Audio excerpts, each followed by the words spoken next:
কাবা ঘরের গেলাফ ধরে কানলেও আপনি আমাকে যে মিথ্যা অপবাদটা দিয়েছেন এটা মাফ হবে না যতক্ষণ না আমি মাফ করছি। কথা কি বুঝতে পারছেন? মনে করেন আপনি আমাকে মিথ্যা একটা অপবাদ দিয়েছেন এবং ধুয়ে রেখে দিয়েছেন একদম মিথ্যা অপবাদ দিয়ে। যতক্ষণ আমি আপনাকে মাফ না করছি, কাবা ঘরে গিয়ে গেলাফ ধরে কান্নাকাটি করলেও এই পাপ মাফ হবে না ইনশাআল্লাহ। এই অবস্থায় মৌত হলে কি হবে? পরকালে দেখবেন আমি দাঁড়িয়ে আছি আপনার জন্য, আপনার হিসেব হচ্ছে, হিসেব শেষ। আপনি সালাত, সওম, হজ জাকাতে নেকি নিয়ে উঠেছেন, কিন্তু দেখছেন আমি দাঁড়িয়ে আছি, আমার মতো আরও 10 জন দাঁড়িয়ে আছে। ওই 10 জনকে আপনি গালি দিয়েছিলেন, অপবাদ দিয়েছিলেন, তাদের গীবত করেছিলেন, তাদের সম্পদ বা সম্মানের হানি করেছিলেন। এখন কিয়ামতের মাঠে আপনার নেকি দিয়ে এই ঋণ শোধ করতে হবে, অন্য কোনো অপশন নাই।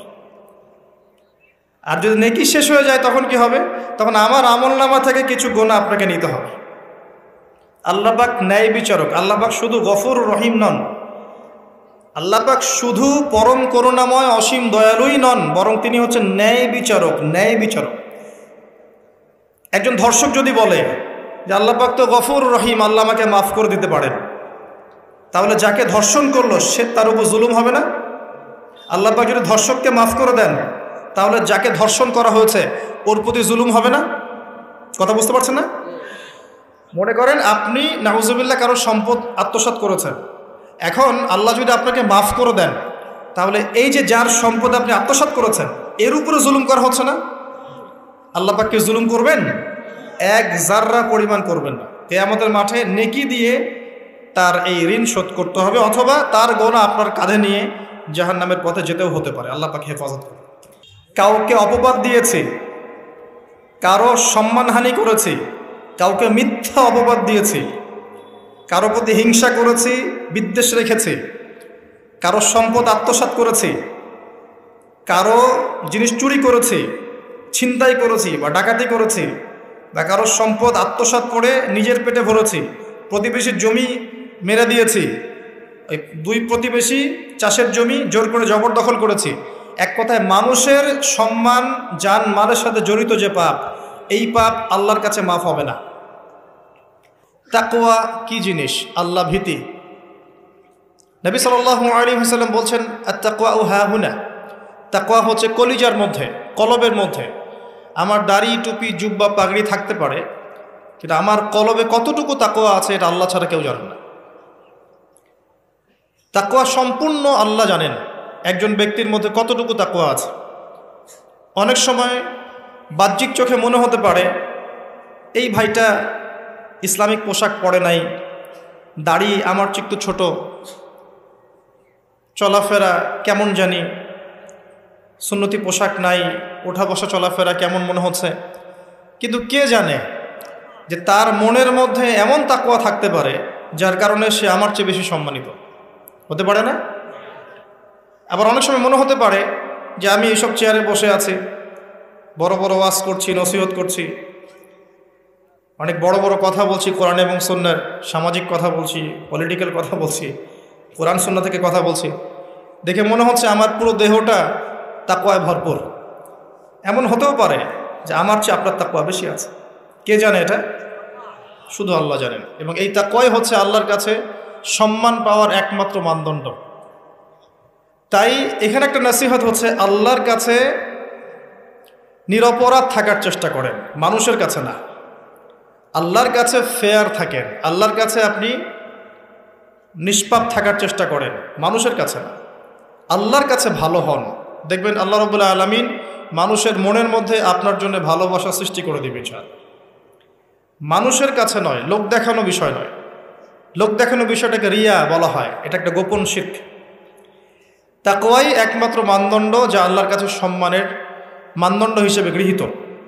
বংশ, ভাষা, দেশ বা জাতি বা বর্ণ, রক্ত, এগুলো তাকওয়ার মানদণ্ড নয়, এগুলো আল্লাহর কাছে সম্মানের মানদণ্ড নয়।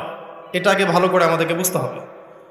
আর সেই ব্যক্তি মুত্তাকি নিঃসন্দেহে, যে আল্লাহকে ভয় করে, আল্লাহর আদেশগুলোকে মেনে চলে, আল্লাহর নিষেধগুলোকে বর্জন করে, নবী সাল্লাল্লাহু আলাইহি ওয়াসাল্লামের তরিকা মতো চলে, কোরআন এবং সুন্নাহর আলোকে জীবন গড়ে, ইনশাআল্লাহ আমরা বলতে পারি এই ব্যক্তি মুত্তাকি। তারপরেও এই ব্যক্তি চূড়ান্তভাবে জান্নাতে যাবে কি যাবে না, এই কথা আল্লাহ ছাড়া কেউ বলতে পারেন না। আসেন, উমর রাদিয়াল্লাহু আনহু একজন সাহাবীকে বলছেন, আপনি কি আমাকে বলতে পারেন তাকওয়া কাকে বলে? উমর রাদিয়াল্লাহু আনহুকে বলা হচ্ছে, হে আমিরুল মুমিনিন, আপনি কি কখনো কাটা বিছানো পথে হেঁটেছেন? উমর রাদিয়াল্লাহু আনহু বলছেন, হ্যাঁ হেঁটেছে। কিভাবে হেঁটেছে? আমরা সতর্কতার সাথে পা ফেলেছি। ওই সাহাবী বলছেন, এটাই হচ্ছে তাকওয়ার উদাহরণ। জীবনে চলার পথে আপনার সামনে শিরিকের টোপ থাকতে পারে, বেদায়াতের টোপ থাকতে পারে, হারাম রিজিকের টোপ থাকতে পারে, জেনার টোপ থাকতে পারে, সুদের টোপ থাকতে পারে, অনেক রকম টোপ কাটা আপনার পথে থাকতে পারে। কিন্তু আপনি এগুলো বেছে বেছে চলছেন, বেছে বেছে পা ফেলছেন এবং জান্নাত আপনার গন্তব্যের দিকে এগিয়ে যাচ্ছেন। এটার নাম হচ্ছে তাকওয়া। আপনি আমি খুব ভালো করেই জানি যে আমরা আমাদের জীবনে কি কি বড় পাপ করেছি, আমাদের বিবেক জানিয়ে দিবে না? আমরা কিন্তু ভালো করেই জানি যে আমরা আমাদের জীবনে কি কি বড় পাপ করেছি। কত বছর নামাজ পড়িনি, কত বছর রোজা রাখি নাই, কত বছর যাকাত দেই নাই, কার কার ক্ষতি করেছি, কার কার উপর জুলুম করেছি, কয়বার জেনা করেছি, কয়টা মেয়ের সাথে সম্পর্ক করেছি, কতদিন বেপর্দায় চলেছি, বয়ফ্রেন্ডের সাথে কোথায় কোথায় ঘুরেছি, বয়ফ্রেন্ডের সাথে কি কি করেছি। এখন তো গার্লফ্রেন্ডও কি কি করে, তাই না ভাই? সুবহানাল্লাহ। আর কিসের জন্য অপেক্ষা করছেন? কিয়ামতের জন্য। আর কোন নিদর্শনের জন্য অপেক্ষা করছেন? তবে এর পরে একটা সময় আসবে যখন মানুষ ছেলে ছেলে আর মেয়ে মেয়ে বিয়ে করবে। এটা এই ধাপটা পার করে আরেকটা ধাপে যাবে, সেটা হচ্ছে মানুষ জন্তু জানোয়ারের সাথে জেনা করবে। বিশ্বাস করলেন না? অপেক্ষা করতে থাকেন। যখন এটাও দেখবেন তখন আমার কথা মনে করে, ভাই কথাটা বলছিল আগেই, মানুষ জন্তু জানোয়ারের সাথেও জেনা করবে। ছেলে ছেলেকে বিয়ে করছে না, মেয়ে মেয়েকে বিয়ে করছে না, এবং এটাকে প্রমোট করা হচ্ছে এমনভাবে যে এটা একটা ভালো জিনিস, এটা একটা ব্যক্তি স্বাধীনতা, মানুষ চাইলে করতেই পারে। কয়দিন পরে দেখবেন মানুষ জন্তু জানোয়ারের সাথেও জেনা করে। বাচ্চাদেরকে মানুষ ধর্ষণ করছে না? এক সময় ছিল কি এই জিনিসটা? বাচ্চাদেরকে কেউ ধর্ষণ করতো? আজকে থেকে 100 বছর আগে ছিল? চিন্তা করে দেখেন, ছিল না। কিন্তু এখন স্বাভাবিক হয়ে যাচ্ছে না? অনেক দেখবেন বাচ্চা এখন ধর্ষিত হচ্ছে। আর যেহেতু এগুলোর বিচার হয় না সুষ্ঠু, ধর্ষক পার পেয়ে যায়। এগুলো কিন্তু এমনি এমনি হয়নি, আস্তে আস্তে এই সময়গুলো আসবে। যাই হোক, আমরা আমাদের ঈমান আমল হেফাজত করি, আমাদের পরিবারটাকে হেফাজত করি। আল্লাহ পাক তৌফিক দান করুন। তো যেটা বলছিলাম, আমরা কিন্তু জানি খুব ভালো করি যে আমরা কি কি পাপ করেছি। এই পাপগুলোকে আগে একটু খাতার মধ্যে লিস্ট করতে হবে। পারবেন? নিজের বড় বড় পাপগুলোকে খাতায় লিস্ট করতে পারবেন? পারা যাবে ইনশাআল্লাহ। ছোটোখাটো পাপের কথা বাদ দেন। ছোটোখাটো পাপ আল্লাহ পাক অজু করলে মাফ করে দেন। অজু করলে পাপ মাফ হয়ে যায়। নামাজের জন্য হেঁটে যাচ্ছেন, পাপ মাফ হয়ে যায়। আপনি এই যে আপনার পায়ের মধ্যে একটা কাটা ফুটেছে, পাপ মাফ হয়ে গেছে। আপনি জ্বর আসছে, আপনার গোনা মাফ হয়ে যাচ্ছে। আপনি মুসাফা করছেন আমার সাথে, আপনার গোনা ঝরে যাচ্ছে, আমার গোনাও ঝরে যাচ্ছে। ছোটোখাটো পাপ মাফের অসংখ্য পদ্ধতি আছে, আল্লাহ পাক দিয়ে দিয়েছেন আমাদের। কিন্তু কবিরা গুনাহ, বড় বড় কবিরা গুনাহ খাঁটি তওবা করা ছাড়া মাফ হবে না। আমি কি বোঝাতে পারছি? কবিরা গুনাহ খাঁটি তওবা না করলে মাফ হবে না। এই রমাজানে আমাদের কবিরা গুনার লিস্ট আমাদেরকে করতে হবে, নিজের আমলনামার লিস্ট নিজেকে করতে হবে। এবং রমাজানে রোজা রেখে সওমরত অবস্থায় আল্লাহকে বলতে হবে, আল্লাহ আমি অমুক পাপ করেছিলাম, আমাকে মাফ করে দাও। আল্লাহ আমি অমুক পাপ করেছি, আমাকে মাফ করে দাও। আল্লাহ আমি অমুক পাপ করেছি, আমাকে মাফ করে দাও। পারা যাবে ইনশাআল্লাহ? আল্লাহর জন্য এক মুহূর্তের ব্যাপার। আল্লাহ পাক আপনার সমস্ত পাপকে নেকি দিয়ে পরিবর্তন করে দিবেন ইনশাআল্লাহ, যদি মুখলেসভাবে আপনি তওবা করতে পারেন। আরেকটা বিষয় থেকে যায়, সেটা হলো মানুষের সাথে জড়িত হক। অনেক সময় দেখা যায় কাউকে গালি দিয়েছি, এই জন্যে সবসময় সতর্ক থাকবেন আপনার যারা যেন মানুষের হক নষ্ট না হয়। মানুষ আপনাকে গালি দেখ, থাপ্পড় মারুক, জমি আত্মসাৎ করে ফেলুক, হক নষ্ট করুক, কি করে করুক, আপনি তারটা করতে যান না। যারা করছে আপনি লাভবান। আপনি কেমন করে লাভবান? আপনি অসংখ্য নেকি পাচ্ছেন, আপনি জানছেনও না। যেই আপনার বিরুদ্ধে মনে করেন আপনি নিষ্পাপ, আপনি মাজলুম, আপনি কোনো অন্যায় করেন নাই, আপনার বিরুদ্ধে জুলুম করা হচ্ছে, অপবাদ দেওয়া হচ্ছে, আপনাকে আন্ডারএস্টিমেট করা হচ্ছে, ইত্যাদি ইত্যাদি, আপনি বসে বসে নেকি পাচ্ছেন, বসে বসে নেকি পাচ্ছেন, এবং পরকালে কিয়ামতের মাঠে উঠে দেখবেন অসংখ্য নেকি অটোমেটিক আপনার আমলনামে চলে আসবে। তখন তারা আফসোস করবে দুনিয়াতে এই কাজগুলো না করে ভালো কিছু করলে ভালো হতো। যাই হোক, মানুষের সাথে জড়িত পাপ আল্লাহর কাছে মাফ হবে না। এই কারণে এই রমজান মাসে ওই লিস্টের মধ্যে থাকবে আমি কার কার ক্ষতি করেছি, থাকবেই। কিন্তু যতটুকু মনে পড়ে লিখে ফেলবেন, সুযোগ থাকলে সেটা ফেরত দিয়ে দিবেন। যদি সুযোগ না থাকে ক্ষমা চেয়ে নেবেন, যদি সেই সুযোগও না থাকে তার পরিবারের কাছে ক্ষমা চেয়ে নেবেন, যদি সেই সুযোগও না থাকে তার পক্ষ থেকে সৎকার করে দিয়ে পারা যাবে ইনশাল্লাহ। সেই সুযোগও নাই, তাহলে হাতটা তুলে তার জন্য দোয়া করবেন, আল্লাহ আমি আমার অমুক ভাইকে মিথ্যা অপবাদ দিয়েছিলাম, আল্লাহ তুমি তাকে মাফ করে দিও। আশা করা যায় আপনার গুনাহ আল্লাহ মাফ করে দিবেন ইনশাআল্লাহ। আসুন, রমজানের প্রথম কাজ এইটা, গুনার লিস্ট করা। একটু ধৈর্য ধরে বসেন, আমি অনেক ক্লান্ত, অনেক লম্বা সফর করে আসছি, এই জন্য আস্তে আস্তে কথা বলছি আর কি। তবে ইনশাআল্লাহ আজকে আমরা রমজানটাকে কিভাবে কাটাবো এবং কোরআনময় করে কিভাবে কাটাবো, কিছু উপকারী কথা আপনাকে বলবো ইনশাআল্লাহ তাআলা। আল্লাহ পাক আমাদেরকে আমল করার তৌফিক দান করুন। প্রথম কাজ পাপের লিস্ট করা, তারপরের কাজ হচ্ছে তওবা করা। রমজানে আমরা তওবা করব যে আল্লাহ পাক আমি দুনিয়াতে যত পাপ করেছি, জানা অজানা, ছোট বড়, প্রকাশ্য গোপন, যত পাপ করেছি, যা আমি জানি যা আমি জানি না, যা তুমি আমার চেয়ে ভালো জানো, আল্লাহ মাফ করে দাও। পারা যাবে ইনশাআল্লাহ। খালি বলতে হবে আস্তাগফিরুল্লাহাল্লাযী লা ইলাহা ইল্লা হুয়াল হাইয়ুল কাইয়্যুম ওয়া আতুবু ইলাইহি, এটা পড়বেন। অথবা আল্লাহুম্মা আনতা রাব্বী লা ইলাহা ইল্লা আনতা খালাকতানি আনা আবদুক ওয়া আনা আলা আহদিক ওয়া ওয়া'দিকা মাস্তাতা'তু আউযু বিকা মিন শাররি মা সানা'তু আবুউ লাক বিনি'মাতিকা আলাইয়া ওয়া আবুউ বিযানবি ফাগফিরলি ফাইন্নাহু লা ইয়াগফিরু যুনুবা ইল্লা আনতা। পারা যাবে ইনশাআল্লাহ। হিসনুল মুসলিম, গুগল প্লে স্টোরে যান, একটা অ্যাপস আছে হিসনুল মুসলিম, একটা বই আছে, এটা কিনেন, সমস্ত দোয়া এখানে দেয়া আছে, দেখবেন আর পড়বেন, পকেটের মধ্যে রাখবেন, দেখবেন, পড়বেন। পারা যাবে ইনশাআল্লাহ। ইনশাআল্লাহ। এরপরে তওবার পরে কি? তওবার পরে রমজান মাসের বাজার আগে করব। এখন শাবান মাস চলছে, হাতে যতটুকু টাকা পয়সা আছে বা জমানো কিছু টাকা তো আছে, এখান থেকে আপনি রমজান মাসের বাজার করবেন। রমজান মাসে আপনি বেশি বেশি বাজারে যাবেন না, ওই মাসে যেটা আর্ন করবেন সেটা জমিয়ে রাখবেন, সমস্যা নাই। সম্ভব হলে ঈদের যে কাপড় চোপড় লাগে, আপনার স্ত্রীর জন্য এক সেট, আপনার বাচ্চার জন্য এক সেট, আপনার এক সেট, নতুন কাপড় পরার সুন্নত, এবং আমরা সবাই নতুন কাপড় পরার চেষ্টা করবো ইনশাআল্লাহ। যাদের নতুন কাপড় নাই তাদেরকে কাপড় দেওয়ার চেষ্টা করবো ইনশাআল্লাহ। এটাও কিনে রাখতে পারেন আগে ভাগেই। রমজান মাসে আপনি বাজারে সময় দিবেন না, দুনিয়ার কাজে বেশি ব্যস্ত হবেন, এটা একটা টার্গেট। এরপর আপনি রমজান মাসে একটা প্রজেক্ট হাতে নেবেন যে আমার মতো বহু মুসলিম সমাজে আছে যাদের পুরো মাস চলার মতো টাকা পয়সা নাই, আছে না? সামাজিকভাবে হোক, মাদ্রাসার উদ্যোগে হোক, বা রাষ্ট্রীয়ভাবে হোক, যেভাবে হোক, এই গরিব মানুষদের লিস্ট করে বাসায় বাসায় এক মাসের, অন্তত এক মাসের বাজার খরচ পৌঁছে দেওয়ার চেষ্টা করতে হবে। পারবেন? পারবেন না? এক মাসের বাজার কত টাকা লাগে? 2000, 3000, নিত্য প্রয়োজনীয় কথা বলছি, সব তো দিতে পারবেন না। 2-3 হাজার, 4000, এর মধ্যে সে চাল পাবে, ডাল পাবে, ছোলা বুট পাবে, তেল পাবে। বাই দ্য ওয়ে, তেলের দাম যে এখন কত আমি তো জানি না, আমি অবশ্য বাজারে যাই না, আমি জানি না দাম কত। তবে একটা ফেসবুক স্ক্রল করতে গিয়ে একটা ভিডিও আসলো, দেখলাম যে দেখে খুব হাসি বের হলো আর কি, যে বাড়ির গিন্নি সে কড়াই ধরে আছে, আর বাড়ির কর্তা ওই তেলের বোতলটাকে তালা দিয়ে লক করে রেখেছে আর কি। তো গিন্নি এসে বলছে আজকে রান্না করবো, তেল দাও। সে উঠলো, উঠে লক খুললো, লক খুলে যে কৌটাটা আছে, যে কৌটার মুখটাতে এক কর্ক তেল ঢেলে এই আপনার কড়াইতে দিল, যে এটা দিয়ে আজকে চালাও। তো আল্লাহ পাক আমাদের এক শ্রেণীর অসৎ ব্যবসায়ীদেরকে হেদায়েত করুক, যারা কৃত্রিম সংকট তৈরি করে জিনিসপত্রের দাম বাড়ায়।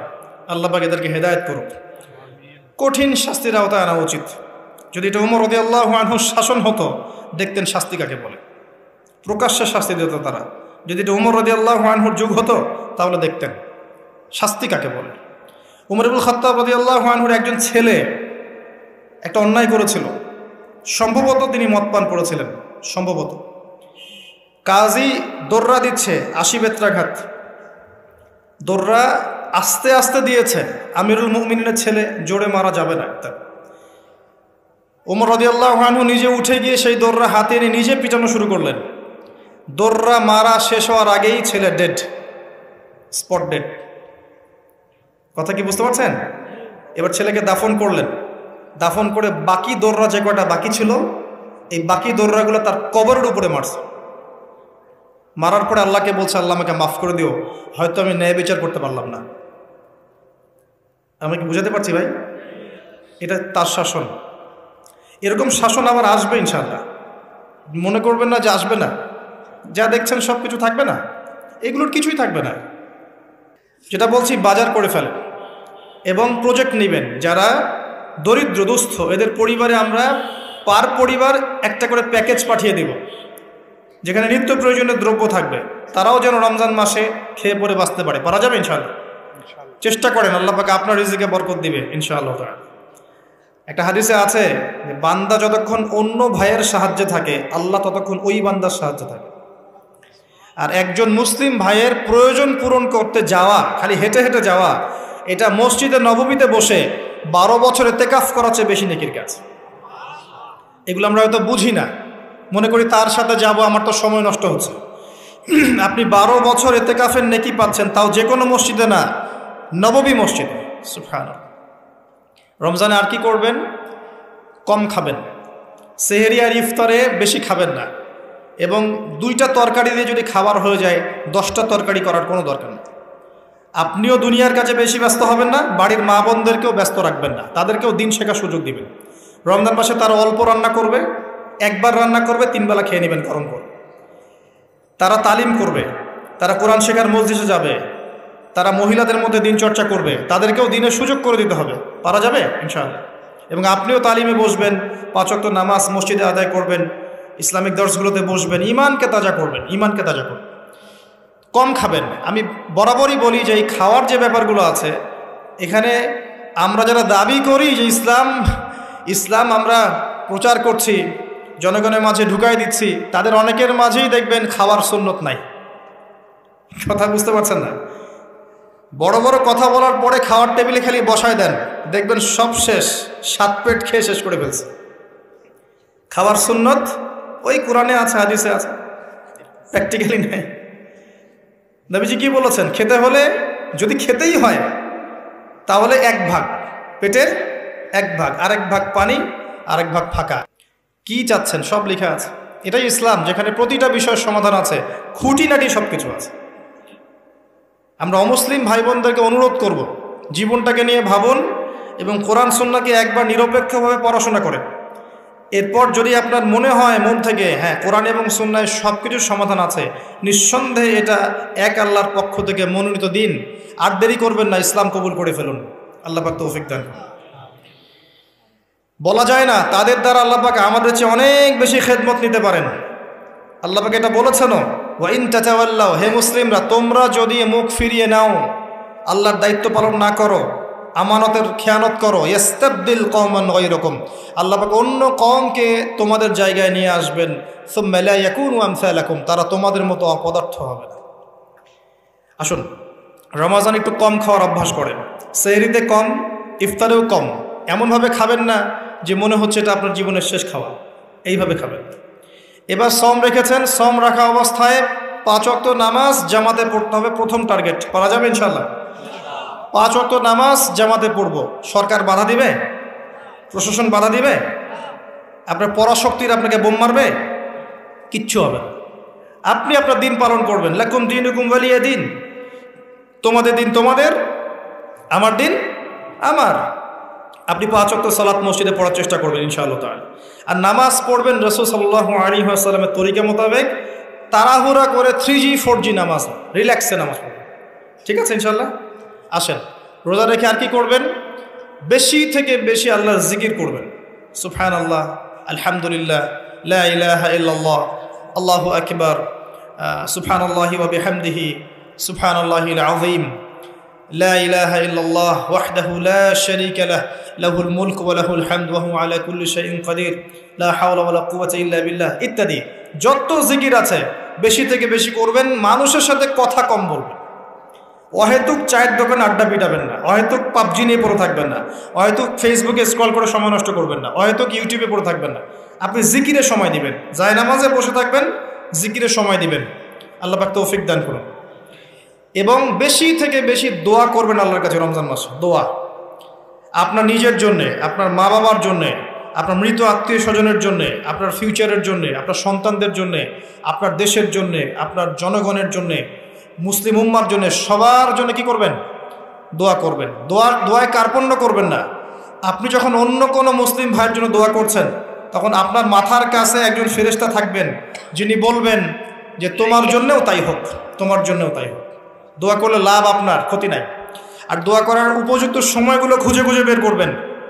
যেমন রোজা রাখা অবস্থায় দোয়া করলে দোয়া কবুল হয়। 2 একামতের মাঝখানে, মানে আজান এবং একামত এর মাঝখানে দোয়া করলে দোয়া কবুল হয়।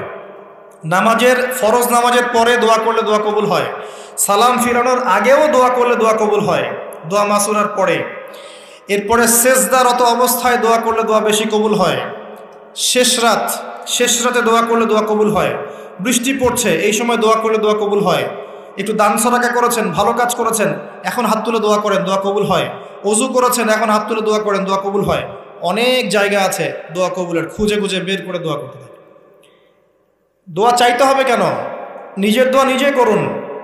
দোয়া চাওয়া ভালো কাজ, এটা কোনো খারাপ কিছু না, কিন্তু নিজের দোয়া নিজে করতে শেখেন। আপনার যা প্রয়োজন আমি কি বুঝতে পারবো? আপনি যদি বলেন ভাই দোয়া করেন, বলতে পারি বারাকাল্লাহ ফিক, কিন্তু আপনার কি কি দরকার, আপনার মূল চাহিদা কি কি, আপনাকে নিজের ভাষা আল্লাহর কাছে বলতে হবে। যদি আপনি কোনো মতে আরবিও না জানেন, আরবির কিছুই জানেন না, আমি বলবো আপনি প্রয়োজনে বাংলাতেই আল্লাহর কাছে দোয়া করেন। আল্লাহ পাক সব ভাষা বুঝবেন ইনশাআল্লাহ। আল্লাহ পাক কি সব ভাষা বুঝবেন না? ইনশাআল্লাহ। বেশি বেশি দোয়া করবেন। রমজান মাসে আরেকটা কাজ করবেন, জাকাত। আপনাদের জাকাত যেটা আছে নিসাব পরিমাণ জাকাত লিস্ট করে ফেলবেন, হিসাব করবেন, রমজান মাসে জাকাত দিয়ে দিবেন। জাকাত আটকে রাখবেন না।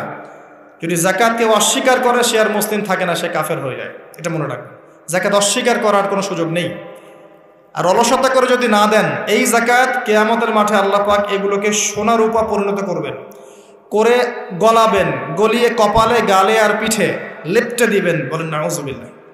এবং এই জাকাত একটা সাপের আকৃতি নেবে, সাপ, বিষাক্ত সাপ, যেটা গলায় পেঁচানো থাকবে, মাথাটা থাকবে এই কপাল বরাবর। কবরের মধ্যে যখন শোয়ানো হবে, এই কপাল বরাবর এই সাপ ঠোকাতে থাকবে, বলবে আমি তোমার সম্পদ, আজকে স্বাদ ভোগ কর। এটা কি আমরা চাচ্ছি না। জাকাত দিয়ে দেন। আর জাকাত ইসলামিক অর্থনীতির ভিত্তি। জাকাত দিলেই গরিবের কাছে আপনার সম্পদ যাবে, তখন সেও খেয়ে পরে বাঁচতে পারবে। এভাবে সাম্য বজায় থাকবে। আল্লাহ আমাদের বোঝার তৌফিক দান করুন।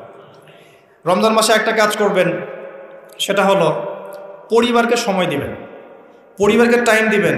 পরিবারের মধ্যে ইসলামিক সংস্কৃতি গড়ে তুলবেন। একসাথে সেহরি করবেন, একসাথে সাহরি করার পরে একসাথে ইফতার করবেন, একসাথে তালিম করবেন, ইসলামিক কোনো মুভিজ একসাথে দেখলেন, ইসলামিক কোনো লেকচার একসাথে শুনলেন।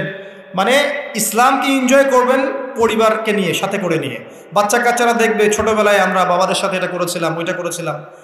ইফতার বানাচ্ছেন বাসায়, বাচ্চাদেরকে ইনভলভ করবেন, বাচ্চাদেরকে রোজা রাখতে উৎসাহিত করবেন, ওদেরকে নবীদের গল্প শোনাবেন, ইসলামিক কালচারে বড় করবেন। দেখবেন পরিবারের মধ্যে শান্তি রহমত নেমে আসবেন। পারা যাবে ইনশাআল্লাহ। রমজান মাসে আরও একটা কাজ করবেন, সাদাকাতুল ফিতর দিয়ে দিবেন। এটা সম্পর্কে আলেম ওলামারা আপনাদেরকে বলবে খুতবা ইনশাআল্লাহ, আমি আগেই বলে রাখলাম, সাদাকাতুল ফিতর দিয়ে দিবেন। রমজান মাসে আরেকটা ইম্পর্টেন্ট কাজ আছে, সেটা হলো যে আমাদের সমাজে অনেক এতিম থাকে, বিধবা থাকে, নিঃস্ব অসহায় মানুষ থাকে। এই মানুষগুলোর পাশে দাঁড়ানোর চেষ্টা করবেন। বেশি থেকে বেশি দান সাদাকা করবেন। যতটুকু সামর্থ্য আল্লাহ দিয়েছেন, আপনি বেশি থেকে বেশি দান সাদাকা করবেন। এভাবে ইনশাআল্লাহ আপনি রমজানটাকে উপলব্ধি করতে পারবেন, এনজয় করতে পারবেন। আপনার সালাতের মাধ্যমে, আপনার সিয়াম রাখার মাধ্যমে, দোয়া করার মাধ্যমে, জিকির করার মধ্য দিয়ে, পরিবারের সাথে এনজয় করার মধ্য দিয়ে দেখবেন আপনি আত্মশুদ্ধি অর্জন করতে পারছেন। আরেকটা কাজ, রাতের বেলা তারাবি সালাত। রাতের বেলা তারাবি মসজিদে জামাতে পড়ার চেষ্টা করবেন, এবং সবচেয়ে সুললিত কণ্ঠে যিনি তেলাওয়াত করতে পারেন তাকে ইমাম বানাবেন। নামাজটা এনজয় করা যায় যেন। রুকু করলে সেজদা পাই না এমন নামাজ দরকার নাই। আমার কথায় মন খারাপ করছেন? রুকু করলে সেজদা পাই না এমন নামাজের দরকার নাই। ধীর স্থিরভাবে নামাজ পড়েন, মধ্যম পন্থায় নামাজ পড়েন, সুললিত কণ্ঠে তেলাওয়াত করেন। ওই মক্কার তারাবি দেখেন, মদিনার তারাবি দেখেন, অনেক সুন্দর তারাবি হয়। রাকাত সংখ্যা নিয়ে ঝগড়া করেন না। সামনে একটা ঝগড়া আসবে, 20 রাকাত না 8 রাকাত, তারপরে আবার ঝগড়া আসবে ঈদের তাকবীর কতটা, আর ঝগড়া তো শেষ নাই। আস্তে আস্তে আস্তে আস্তে ইসলামের বিরোধী শক্তি যারা, তারা বিশ্বের নেতৃত্বে দেওয়ার আসনে চলে গেছে, আর আমরা আপোষে এই মারামারি কাটাকাটি ঝগড়া নিয়ে পড়ে আছে। বিশ্বাস করছেন? এই হচ্ছে বাস্তবতা। কে কার গীবত করবে, কে কাকে অপবাদ দিবে, কে কার উন্নতি দেখে টেনে নামাবে, কে কাকে হিংসা করবে, কোন দল কোন দলকে কাটা ছড়াছড়ি করবে, কোন আলেমকে, কোন বক্তাকে, এগুলো চলছে সমাজে। আর ইখতিলাফি মাসআলাগুলোকে নিয়ে আমরা এতটা সময় নষ্ট করেছি, এই সময়ে ইসরায়েল 70 বছর এগিয়ে গেছে। কথা বুঝতে পারেন না মনে হয়। সামনে দেখেন কি হয়, সামনে সে বিশ্বকে নেতৃত্ব দিবে, দেখে নিয়েন। ও মুসলিমদের নাকের ডগার উপর বসে সারা বিশ্বকে নেতৃত্ব দিবে, মুসলিমরা কিচ্ছু করতে পারবে না যতক্ষণ না ইমাম মাহদি আসছেন, তার আগ পর্যন্ত না। ইল্লা মাশাআল্লাহ, ইল্লা মাশাআল্লাহ। যদি আল্লাহ পাক কিছু বান্দাকে খাস করে নেন সেটা আলাদা বিষয়। মানে এখনও এই পৃথিবীতে এমন কিছু বান্দা আছে যারা কশ্চিনকালেও জালেমের সামনে মাথা নত করবে না, যারা হকের উপর থাকবে, যারা ইসলামের বিরোধী শক্তিকে ছাড় দিবে না, এমন বান্দাও পৃথিবীতে আছে। তাদের কথা ভিন্ন। বেশিরভাগ মুসলিমই লাহুম কুলুবুন লা ইয়াফকাহুনা বিহা, এরকম পর্যায়ে পড়ছে। হৃদয় আছে, উপলব্ধি করে না, চোখ আছে দেখে না, কান আছে শোনে না। এগুলোর ইখতিলাফ বাদ দিয়ে আপনি স্থিরভাবে নামাজের রাকাত সংখ্যা না, আপনি কোয়ালিটি বাড়াবেন। নামাজটা কত সুন্দর হচ্ছে, এটা একটা ফ্যাক্ট। এবং তারাবির নামাজটাকে এনজয় করেন। খতম হবে কোরআন, আমরা কোরআনকে এনজয় করবো ইনশাআল্লাহ। এরপরেও শেষ রাত্রে আপনি চেষ্টা করেন নিজে ওঠার জন্য পরিবারের লোকজনকে ওঠানো, আসো 2 রাকাত নামাজ পড়ি, আসো 4 রাকাত নামাজ পড়ি। সেহরি করার 1 ঘন্টা আগে ওঠা যাবে না? সেহরি করার 1টা ঘন্টা আগে উঠলেই কিন্তু আমি মিনিমাম 5-6 রাকাত, 8 রাকাত, 10 রাকাত নামাজ পড়তে পারবো। 2 রাকাত তো পারবো কমসে কম। 2 রাকাত পড়ে একটু তাসবিহ তাহলিল করে, একটু কোরআন তেলাওয়াত করে আল্লাহর কাছে হাত তুলে দোয়া করা যাবে না? ওই সময় আল্লাহ পাক প্রথম আসমানে নেমে আসেন, সুবহানাল্লাহ। এসে বলেন, কে আমাকে ডাকবে, আমি তার ডাকে সাড়া দিব। কে আছে আমার কাছে কিছু চাইবে, আমি তোমার চাওয়া পূরণ করব।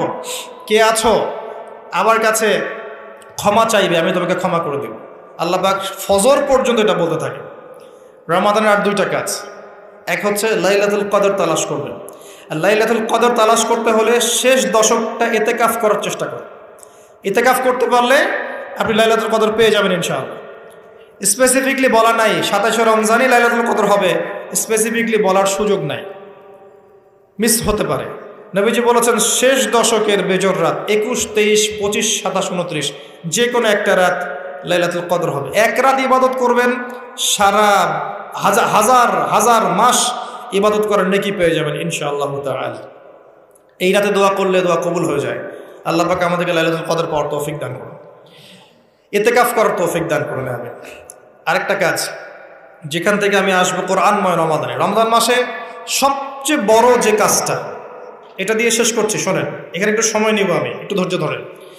রমজান মাসের সবচেয়ে বড় কাজ, এবং রমজান মাস যে কারণে মহামান্বিত বা মহিমান্বিত, শব্দটা হয়তো আমি ভুল বলেছি, তো সেটা হচ্ছে আল কোরআনুল কারীম। রমজান মাস সেই মাস যেই মাসে কোরআন নাজিল করা হয়েছে। কি কারণে রমজান মাসে এত ফজিলতময়? প্রশ্নটা কি একটা যৌক্তিক প্রশ্ন না? শাবান মাসে কেন এত কিছু নয়? রজব মাসে নয় কেন? রমজান মাসেই কেন? উত্তর একটা উত্তর, যে শাহরু রমাদানাল্লাযী উনজিলা ফীহিল কোরআন। রমজান সেই মাস যেই মাসে আমি কোরআন নাজিল করেছি। কি জন্য নাজিল করেছেন আল্লাহ পাক? হুদাল লিন্নাস, এটা মানব জাতির জন্য হেদায়েত, ওয়া বাইয়িনাতিন মিনাল হুদা, এবং এটা সুস্পষ্ট একটা প্রমাণ, ওয়াল ফুরকান, এবং সত্য মিথ্যার মানদণ্ড, ইলা আখিরিল আয়া। সূরা কদরে আল্লাহ বলছেন ইন্না আনজালনাহু ফি লাইলাতুল কদর, আমি লাইলাতুল কদরে কোরআন নাজিল করেছি। আর কদর কোন মাসে? শাবানে না রজবে না রমজানে? তাহলে রমজান মাসে কোরআন নাজিল হয়েছে, প্রমাণ হলো। রমজান মাসে আল্লাহ পাক কোরআন নাজিল করেছেন কোথায়? এবার আপনাকে দেখাচ্ছি। এই যে আইয়ামে জাহেলিয়াতে। কোথায়? আইয়ামে জাহেলিয়াতে, যখন একটা যুগের মধ্যে শিরক আছে, সুদ আছে, ঘরে ঘরে শিরক, ঘরে ঘরে সুদ, ঘরে ঘরে মাদক, ঘরে ঘরে মেয়েদের অবমাননা, এবং গোত্রীয় হানাহানি, কাটাকাটি, মারামারি, জেনা, ব্যভিচার ভর্তি একটা সমাজের মধ্যে। এখানে রমজান মাসে লাইলাতুল কদরে আল্লাহ কোরআন নাজিল করছেন। কথা কি বুঝতে পারছেন? এবার এই মাসটাকে আল্লাহ পাক সম্মানিত করে দিলেন। তাহলে রমজান মাসের মূল কাজটা কি? কোরআনকে সময় দেয়া। এই মাসের মূল বিষয়টা কি? আল কোরআন। এখন আসেন, এই জাহেলি যুগে কোরআন নাজিল হলো মাত্র 23 বছর পর। কত বছর? মাত্র 23 বছর কোরআন অনুযায়ী চলার পরে দেখা গেল ওই জাহেলি যুগের মধ্যে কোনো শিরক নাই, ওই জাহেলি যুগের মধ্যে কোনো সুদ নাই, ওই জাহেলি যুগের মধ্যে কোনো নারীর অবমাননা নাই, ওই জাহেলি যুগের মধ্যে কোনো রকমের মাদক নাই, এই জাহেলি যুগের মধ্যে ওই জাহেলি যুগের কোনো গোত্রীয় হানাহানি নাই, সবাই ভাই ভাই হয়ে গেছে। সুবহানাল্লাহ। কত বছর? 23 বছর। কিভাবে চলেছেন? এই আল্লাহর কিতাব আল কোরআনুল কারীম এর শিক্ষা এবং এর ব্যাখ্যা সুন্নাহ, এটাকে ফলো করে চলা হয়েছে 23 বছর, মাত্র 23 বছর। এখন সেই আল্লাহ কি নাই? সেই নবী নাই? নবী জীবিত না থাকলেও তার সুন্নাহ নেই এবং সেই কিতাব আমাদের মাঝখানে নাই? সবই আছে। যদি সেই আল্লাহ থাকেন, সেই নবীর সুন্নাহ থাকে এবং সেই কিতাব আমাদের মাঝে থাকে, তাহলে আমাদের জাহিলিয়াতগুলো দূর করা সম্ভব না? কি করবেন রমজান মাসে কোরআনকে? আপনি জেনেছেন রমাদান মাস কোরআনের মাস, এই মাসটাকে আপনি কিভাবে মূল্যায়ন করবেন? আমি কয়েকটা ক্লাসিফিকেশন বলছি, লিসেন, এই জায়গাটা একটু ভালো করে শোনেন।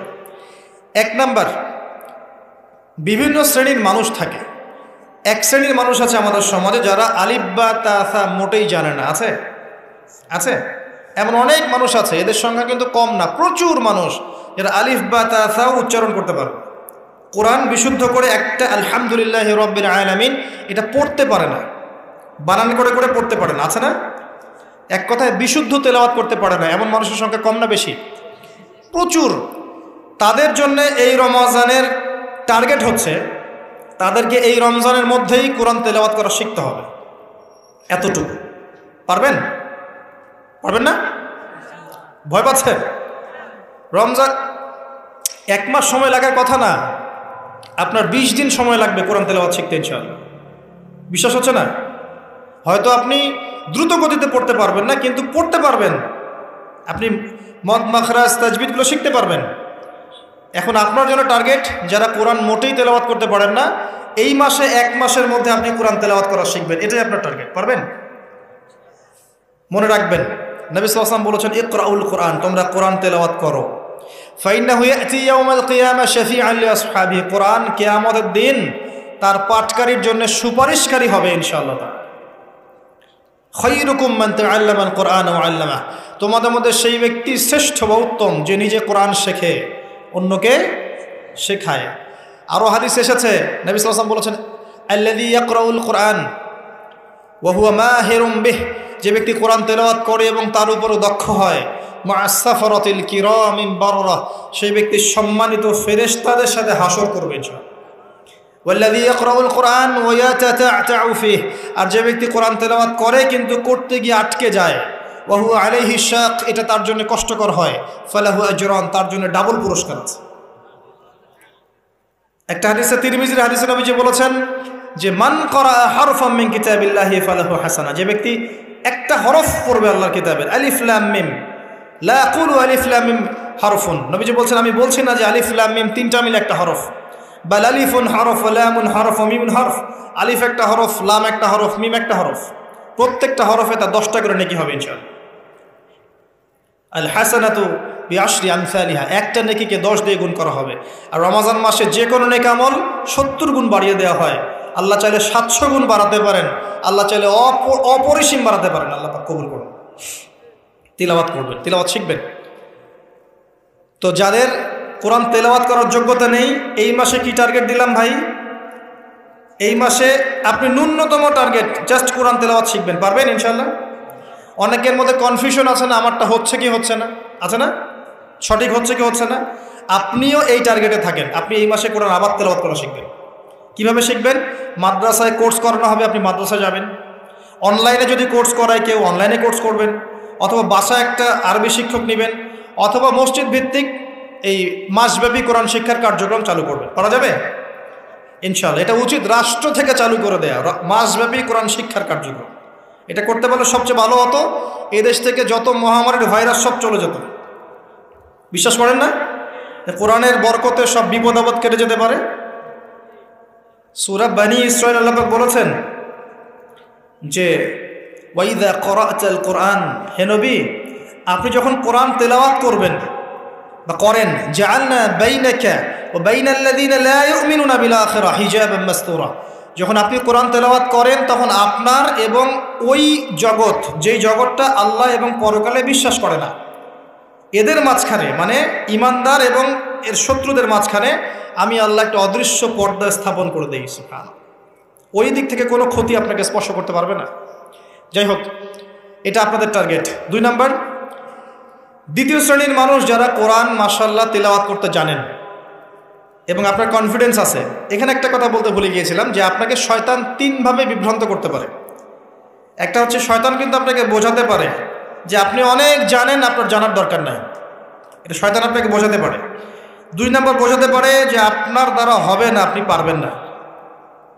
আমার কথাটা মনে রাখেন। 3 নাম্বার বোঝাতে পারে যে আমার অনেক সময় পড়ে আছে, পরে শিখে নেবে, এত তাড়াহুড়োর কি আছে। এই 3টা অস্ত্র শয়তানের বড় বড়। আরেকটা অস্ত্র আছে 4 নাম্বার, সেটা হলো শিখতে গিয়ে দেখবেন শয়তান ওয়াসওয়াসা দিবে, এই টিচার ভালো না, ওস্তাদ ভালো না। এটা একটা ওয়াসওয়াসা। উস্তাদের হাতে নিজেকে ছেড়ে দিতে হবে, তারপরে সে বুঝবে আপনাকে কোন পথে নিয়ে যেতে হবে। নবী মূসা আলাইহিস সালাম যখন এসেছিলেন খিদর আলাইহিস সালামের কাছে, হাল আত্তাবিউকা আন তুআল্লিমানি মিম্মা উল্লিমতা রুশদা, তিনি এসে বলেছেন, হে খিদর আমি কি আপনার সাথে থাকতে পারি এই শর্তে যে আল্লাহ আপনাকে যে জ্ঞান শিখিয়েছেন আমাকে শেখাবেন? তখন খিদর আলাইহিস সালাম বলছেন, ইন্নাকা লান তাসতাতিআ মা'ইয়া সাবরা, তুমি তো আমার সাথে ধৈর্য ধরতে পারবে না। ধৈর্য ধরে ওস্তাদের কাছে সুপর্দ করতে হয়, তারপরে জ্ঞান পাওয়া যাবে ইনশাআল্লাহ। এত অস্থির হলে হবে না। 2 নম্বর শ্রেণী যারা পড়তে পারেন তাদের জন্য নসিহত হচ্ছে, এই রমজান মাসে আপনার টার্গেট এই কিতাব আপনি একবার খতম করবেন, একবার অনলি। পারবেন? অনলি একবার। প্রত্যেক দিন আপনি 1 পারা করে পড়বেন, প্রত্যেক দিন 1 পারা, 30 দিন 30 পারা। সম্ভব? খুব কঠিন? পারা যাবে না? ইনশাআল্লাহ আল্লাহ পাক তৌফিক দান করুন। আবারও বলছি, কোরআন তেলাওয়াত করলে আপনি প্রত্যেক হরফে 10 নেকি পাবেন। আপনি এই কোরআন আপনার পক্ষে সুপারিশ করবে, আপনি সম্মানিত ফেরেশতার সাথে হাসর করবেন। ইন্নাল্লাহা ইয়ারফাউ বিহাযাল কিতাবি আকওয়ামান ওয়া ইয়াদাউ বিহিল আখারিন।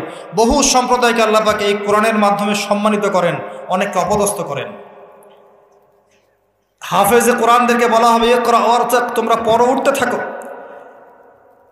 ফাইন্না মানজিলাতাক, তোমার আসন হবে, মঞ্জিল হবে, ইলা আখিরি আয়াতিন তাকরাউহা, তুমি যেখানে তেলাওয়াত করা থামবে সেখানে জান্নাতে ওই উচ্চ আসনে তোমাকে বসানো হবে। কেউ যদি 500টা আয়াত পড়ে 500 তলা বাড়ি দেওয়া হবে জান্নাতে।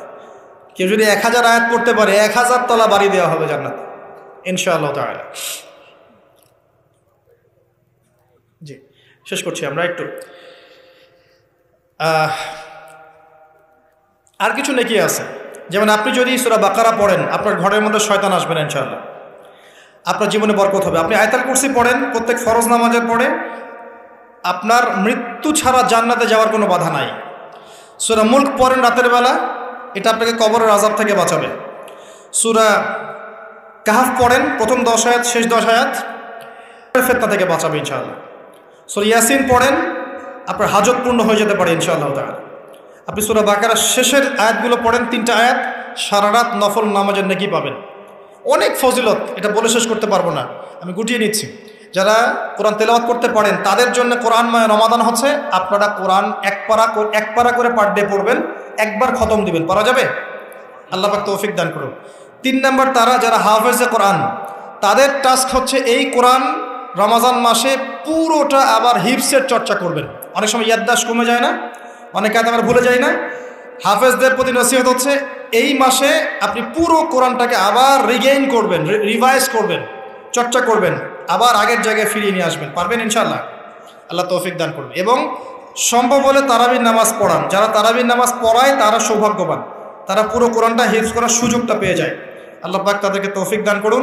এখানে একটা কথা বলবো আমি 1 মিনিটে, যে ইমাম খতিব মুয়াজ্জিন যারা আছেন তাদের ভালো ভাতার ব্যবস্থা করবেন। তাদের পরিবারের ভরণ পোষণের জন্য ভালো অঙ্কের ভাতার ব্যবস্থা করবেন। সব কিছুর দাম বাড়বে, তাদের ভাতা বাড়বেন, এটা হতে পারে না। তাদের পক্ষে যদি কথা বলার কেউ না থাকে, আমি কথা বলছি তাদের জন্যে আপনি ভালো অঙ্কের ভাতার ব্যবস্থা করবেন। তাদেরকে যেন পরিবার নিয়ে টেনশন করতে না হয়। নামাজ পড়াবেন, তারাবি পড়াবেন, খুতবা দিবেন, দিনের প্রচার করবেন, আপনি তার পরিবারের দায়িত্ব নিয়ে নেবেন। পারবেন? এটা করতে না পারলে তো আল কোরআন আলো ঘরে ঘরে জ্বলবে না। কোরআনওয়ালা মানুষের যদি সমস্যায় থাকে, তাহলে কোরআনের কথা কে বলবে? কে নামাজ পড়াবে আর কে আপনাকে তারাবি পড়াবে? তারা অনেক মাজলুম এবং অসহায়, তারা মুখ ফুটে অনেক কথা বলতে পারে না, তাদের পক্ষে কথা বলার মানুষ খুব কম। তাদেরকে ভালো অঙ্কের অনারিয়ামের ব্যবস্থা করবেন, এটা করা উচিত আমাদের সবার। একটি ইমামের বেতন 5,000 10,000 টাকা, কীভাবে সংসার চলবে? সংসার চলতে পারে না। আল্লাহ পাক তাদেরকে প্রশস্ত রিজিকের ব্যবস্থা করুন, আমিন। আমাদের মানসিকতা পরিবর্তন করুন, আমিন। হাফেজ কোরআনদের জন্য এই টাস্ক, আপনারা পুরো কোরআন হিফজ করবেন, চর্চা করবেন এই রমজান মাসে। তারপরে আর 2-3টা বলে শেষ করছি। যারা কোরআন আমরা অর্থ জানি, টুকটাক অর্থ জানি, আমাদের কাজ হচ্ছে এই রমজান মাসে কোরআনের ব্যাকরণগুলোকে ঝালাই করা, আরবি ভাষাটাকে একটু ঝালাই করা, এবং বিশুদ্ধ তাফসিরকে নিয়ে পুরো কোরআন A to Z পুরো কোরআন 1 মাসের মধ্যে অর্থসহ পড়া। পারবো ইনশাল্লাহ? যারা আমরা অর্থসহ পড়তে আগ্রহী বা টুকটাক আরবি ব্যাকরণ ভাষা জানি, তাদের উপর দায়িত্ব হচ্ছে এই রমজান মাসে পুরো কোরআনটা অর্থসহ পড়ার চেষ্টা করা। আল্লাহ পাক আমাকে আপনাদের সবাইকে তৌফিক দান করুন। এখানে আমি একটা সহজ কথা বলছি, শোনেন। আল কোরআনুল কারীমের মধ্যে 600টা পৃষ্ঠা আছে। কয়টা পৃষ্ঠা? এই কিতাবের মধ্যে 600 পৃষ্ঠা আছে। প্রত্যেক 20 পৃষ্ঠায় একটা করে পারা শেষ হয়, এবং প্রত্যেকটা পৃষ্ঠায় আপনি 15টা করে লাইন পাবেন। 15টা করে লাইন পাবেন। প্রত্যেকটা লাইনে আপনি গড়ে 9টা করে শব্দ পাবেন। 9টা শব্দ। কোন লাইনে 10টা থাকতে পারে, কোন লাইনে 8টা থাকতে পারে। গড়ে 10টা শব্দ, 9টা শব্দ থাকবে। এবং এক পৃষ্ঠায় 135 থেকে 140টা শব্দ থাকে। কথা কি বুঝতে পারছেন? এভাবে হিসাব করলে দেখা যায় যে এই 600 পৃষ্ঠার কিতাবের মধ্যে সব মিলিয়ে শব্দ আছে 77,800টা। কতটা?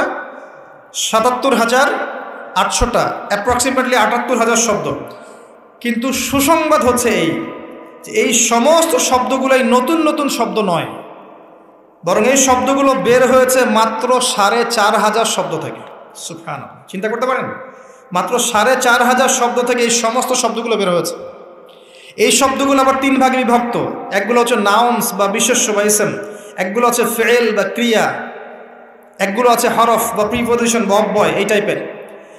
এর মধ্যে মাত্র 200 থেকে 300টা মাজদার যদি আপনি জানেন, এবং একটা শব্দ থেকে অনেকগুলো শব্দ তৈরি করার এই ব্যাকরণের টেকনিকটা যদি শিখতে পারেন, আপনি ইনশাআল্লাহ তাআলা অল্প সময়ের মধ্যেই দেখবেন আল কোরআনের মিনিমাম অর্ধেক অর্থ আপনি বুঝতে পারছেন। এটা এত সহজ, আলহামদুলিল্লাহ। অনেকে বলবেন যে এটা তো আগে শুনি নাই। নতুন নতুন মেথড আসছে না? FM মেথড, এই মেথড, সেই মেথড আসছে না? আরবি ভাষা নিয়েও চর্চা হয়, মেথড বের হয়। আরবি ভাষা নিয়ে, কোরআন নিয়ে অনেক গবেষণা চলছে, এবং নতুন নতুন অনেক কোর্স এবং বই লঞ্চ হচ্ছে। এগুলো ঘাটাঘাটি করেন, আপনি দেখবেন যে কোরআনটাকে আল্লাহ পাক সহজ করেছেন। আল্লাহ পাক এটাই বলেছেন, ওয়ালাকাদ ইয়াসসারনাল কোরআনা লিযিকরি ফাহাল মিন মুদ্দাকির। কোরআনকে আমি বোঝার জন্য সহজ করেছি, কেউ কি আছো উপদেশ গ্রহণকারী? আপনি এই ব্যাকরণগুলো শেখেন। আমি একটা ওয়েবসাইটের নাম বলে দিচ্ছি, www.understandquran.com। দেখেন, এখানে সব ভিডিওসগুলো দেওয়া আছে। সময় নেই, খালি দেখেন। ইংরেজি ভাষায় দেওয়া আছে, উর্দু ভাষায় দেওয়া আছে। আপনি বুঝবেন, সহজ উর্দু, সহজ ইংরেজি, আপনি পারবেন ইনশাআল্লাহ তাআলা। একটু সময় দেন, 6টা মাস, 1টা বছর সময় দেন, আপনি ইনশাআল্লাহ আল কোরআনের মিনিমাম 60 থেকে 70% অর্থ করতে পারবেন ইনশাআল্লাহ তাআলা। বাকি যেগুলো পারবেন না, সেগুলো একটু কঠিন, সেগুলো আপনাকে আরও উচ্চ লেভেলের বই পড়তে হবে, আলেম ওলামার কাছে গিয়ে পড়ে থাকতে হবে, গ্রামার শিখতে হবে, ব্যাকরণগুলো শিখতে হবে। আস্তে আস্তে আস্তে আপনি পারবেন ইনশাআল্লাহ। শুধু সূরা ফাতিহাতে যে কয়টা শব্দ আছে, 19টা 20টার মতো শব্দ থাকতে পারে। এই শব্দগুলো কোরআনে ঘুরে ঘুরে এসেছে প্রায় 7,800 বার। কতবার? 7,800 বার। এই শব্দগুলো আলহামদু, লিল্লাহি, মালিক, আর রহমান আর রহিম, ইয়াকা ওয়া না'বুদু নাস্তাইন, এই শব্দগুলো ঘুরে ঘুরে কোরআনে এসেছে প্রায় 7,800 বার। আপনি সূরা ফাতিহার অর্থ জানেন, অর্থ হচ্ছে আপনি কোরআনের 7,800টা অর্থ জানেন। মজা করে শেখেন, এনজয় করে শেখেন, দেখবেন অনেক কোর্স আছে, এগুলো ঘাটেন, আলেম ওলামার কাছে যান, কম্বাইন্ড করেন, চর্চা করেন, আপনি পারবেন ইনশাআল্লাহ। পারবেন এটা হতে পারেন, আপনি পারবেন, আপনার দ্বারাই হবে ইনশাআল্লাহ তাআলা। আল্লাহ পাক কবুল করুন।